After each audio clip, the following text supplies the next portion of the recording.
Hi friends, welcome to A Wonderful Sheep and welcome to my February reading wrap-up video. I'm going to take you along as I fill in my reading journal with decorative spreads for the books I read this month. But first, I'd like to give a little shout out to the library you saw in the beginning of this video. One of the highlights of February was discovering that one of the local libraries here in Seoul has a pretty good English language book collection, and what was exciting was that it had the next couple of books in the series I was reading at the time, Throne of Glass, and I'll talk more about that later because February was very much a Throne of Glass reading marathon. But the first book that I finished in February was Ruthless, Vows.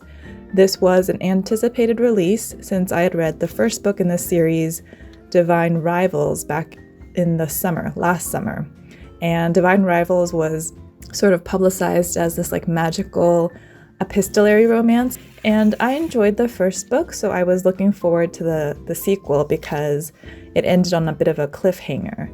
And I think I enjoyed reading the book Ruthless Vows, but nothing really sticks in my mind after I was done with it. I'm recording this now about a month after I finished the book, so details are a bit hazy.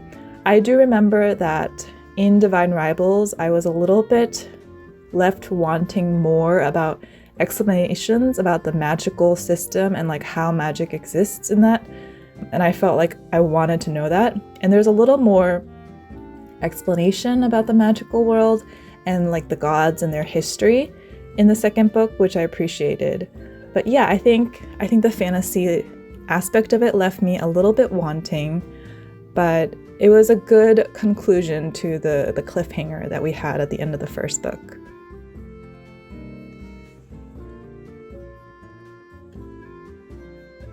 Alright, next up we have 3 books that will go on this spread, but I'll only speak about 2 of them because the third was not very memorable. The first is Always Remember by Mary Balogh, and Mary Balogh was actually my most read author in 2023 because I was really into Regency romance, and that's the genre that got me back into reading. And so Always Remember is the 3rd book in this new series by her, and I appreciated that the heroine was not your typical female protagonist in a Regency romance. She is older, unmarried, and bound to a wheelchair, but that doesn't stop her from trying to walk with crutches, secretly practicing when our male protagonist comes into the picture, and he helps her to become more mobile and do more things that she never thought she could be able to do, while loving her just the way she is at the same time. So I appreciated that aspect of the book. But it was really sort of an interesting change of pace because even though it is like my most read genre and comfort genre, I had been reading more fantasy lately, so like things were not life or death in the book as they usually are in fantasy. And then Bride by Ali Hazelwood was a very fun read. It's paranormal, shape-shifting romance, and Ali Hazelwood's writing is always just so like quick and snappy and funny. Like she always makes me laugh, and there are a lot of moments in this book that I laughed out loud, especially because of the younger sister. She was just so funny. But it is also, I think, set in the Omegaverse, which I had never heard of before, never read before. And so that's an aspect of the book that you might want to look up before you read it if you've not really read paranormal romance or have no idea what the Omegaverse is either. Just a little heads up in case that's something you might need.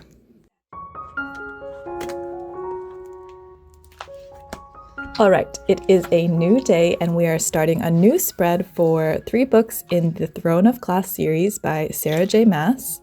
Here we're going to decorate pages for Heir of Fire, Queen of Shadows, and The Assassin's Blade. And if you haven't read the series or haven't heard of the series before, Sarah J Maas is a really popular high fantasy author right now. She just had a new book come out in her Crescent City series. So I think she's like very much in the media and there's a lot of buzz about her. I did not love ACOTAR when I first read it last year. I ended up finishing the series. But when I first read ACOTAR, I was like, why is this so popular? I did not get the buzz. But I'm glad I gave it a chance, and I'm glad I gave this series a chance because I really enjoyed Throne of Glass a lot more than ACOTAR. ACOTAR is short for A Court of Thorns and Roses, but if you haven't read Throne of Glass or haven't heard of it, it follows Selena Sardathian, who is this 16-year-old assassin in this kingdom, and the story starts off when she's in like a slave encampment, like a prison, because she's been caught. And some people from the king's court, including the prince and the king's guard, come to take her out of prison so that she will represent the prince in this tournament held by the king to select the next king's assassin. And that kicks off this whole series of adventures and her story arc. And it's a very epic adventure. And I finished the series in February, so I marathon through like 6 books. So I just finished Kingdom of Ash, but I don't know if I recommend marathoning through the books because, of course, since it's high fantasy and the story is really compelling and there's cliffhangers, like I wanted to keep going. I wanted to stay in the world. But looking back now, the books have sort of all blended together in my brain. So I don't know if that's a good or bad thing, but I feel like it's hard for me to talk about the books individually because they're just all mushed together in one big story arc. The world it's just so interesting. She's a great author at building really interesting fantasy worlds, and I really liked how the world expanded throughout the books, like from the small kingdom to spreading across the rest of the continent and then to other continents across the series, and learning about all the different kingdoms and species and different types of beings that exist in this world, and then how magic works. The decorations for this spread are sort of bird themed because one of the characters that becomes one of the main characters in these books can shift into a hawk, I believe it was. And there are other shape-shifting fae. I will say there's a lot of discourse in the fandom about the reading order for the books because The Assassin's Blade is actually a compilation of prequels set before the happenings of the first book. So it was published mid-series, but I think people who are starting the series after they've all been published have the option to, read it first and read it chronologically or read it in publication order. I read The Assassin's Blade after book 3, after Heir of Fire, which is a pretty popular reading order. And I think it's called the romantic reading order if you look up what order should I read this in. And I liked it. I liked having the events of the prequel novellas like fresh in my mind before Queen of Shadows. And I also like having the prequel stories after the fact. Like I like going back and learning about the backstory of the characters and being introduced to new characters that will reappear later on in the series. So I would recommend reading it after book 3. And finally, we have the last 2 books I read in February, which are books 5 and 6 in the Throne of Glass series, Empire Storms and Tower of Dawn. And these are 2 books that take place on the same timeline, but in different locations and following different characters. So Empire Storms follows the main character, Selena, and her crew on the continent where the main storyline takes place. And then Tower of Dawn follows a different character on his own journey across the ocean on a different continent. And actually, he might be one of my favorite characters in the series. Okay, so his name is spelled Chaol. Chaol. Let that sink in, visualize it in your mind's eye and how you would pronounce it. Up until now, 4 or 5 books into the series, I've been, thinking of him as Chaol. Beloved Chaol. I liked Chaol. And then around this time when I started Empire of Storms, I also got the audiobook for one of the earlier books, I think Heir of Fire. And I was listening to it, and the narrator mentions a character named Chaol. And I was like, who is this Chaol? Obviously, I knew who they were talking about. It was so jarring, though, that for months, I've been invested in Chaol's story, and then suddenly I find out that it's pronounced Chaol. And I'm glad I learned that, but also I will stubbornly consider or like think of him as Chaol. Like every time I see it on page in print, he is Chaol to me. Empire of Storms follows Celaena's story, and then Tower of Dawn follows Chaol or Chaol's story, and they take place on the same concurrent timeline. But Empire of Storms comes first, and I think people do this thing called the tandem read, which is what I did as well, where they read the books at the same time, like alternating back and forth between the two books every couple of chapters.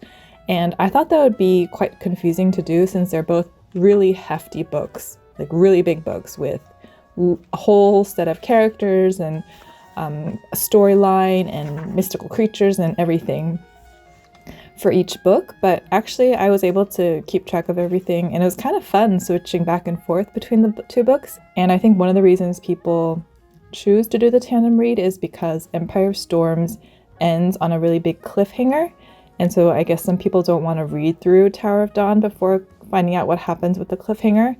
This was also really fun to read in print, not on my Kindle, because like I mentioned at the beginning of the video, I found out that my library had the whole series, the whole Throne of Glass series in their English book collection. And it was the thrill. Can you imagine? I just finished Queen of Shadows. I want to keep reading, but it's a couple like weeks or maybe even months on the wait list to get to the next book. And then I just happened to like look up the series on Naver, which is the Korean search engine, to see if I could find like a used copy maybe.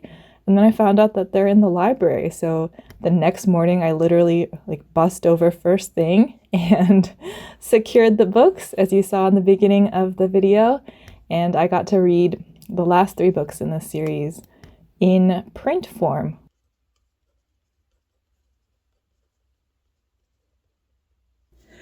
I'm realizing I haven't done a great job of explaining or reviewing each book individually, but like I said, I read through the series in a very short period of time, and they're all sort of meshed together into one big story arc in my brain. So I don't have a preference of one book over another. In general, overall, I really liked the series. I had a lot of fun reading the books and being immersed in this world.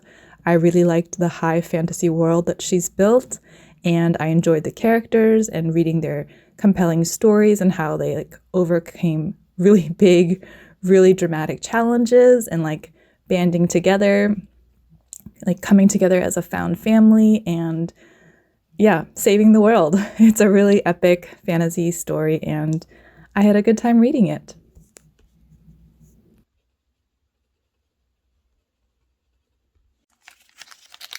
And here I am filling in my series tracker because I finished books 5 and 6 of Throne of Glass, and I actually finished the last book in March. So that series is done. Here is the final flip through for the month of February. Off camera, I added some stickers and writing to the spreads, and I also added a page for Wandering Spirits by Salman Ansari, which is a book of modern fables. And February was a very fantasy-heavy reading month since I read most of the Throne of Glass series, but I had a great time doing it. And I will just finish by adding to my Books Are Magic page, which is a spread where I add a sticker for every book I read. It was a little harder to fill this spread in this month because some of the books were hard to match up with stickers. The Burning Heart is for Heir of Fire because fire is a very important element in that book.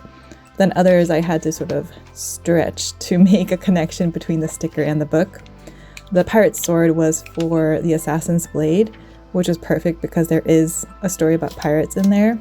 And The Little Piggy is for How Not to Marry a Duke because there is a pet pig and an episode with a pig in the book. Thank you so much for watching this video. Let me know if you've read Throne of Glass or if you've read any of the books in this video. Let me know what you're reading in general, or if you have any book recommendations. I'm always open to finding out more and always looking for new books to read. Have a wonderful day. Thank you for watching, and I will see you next time. Bye.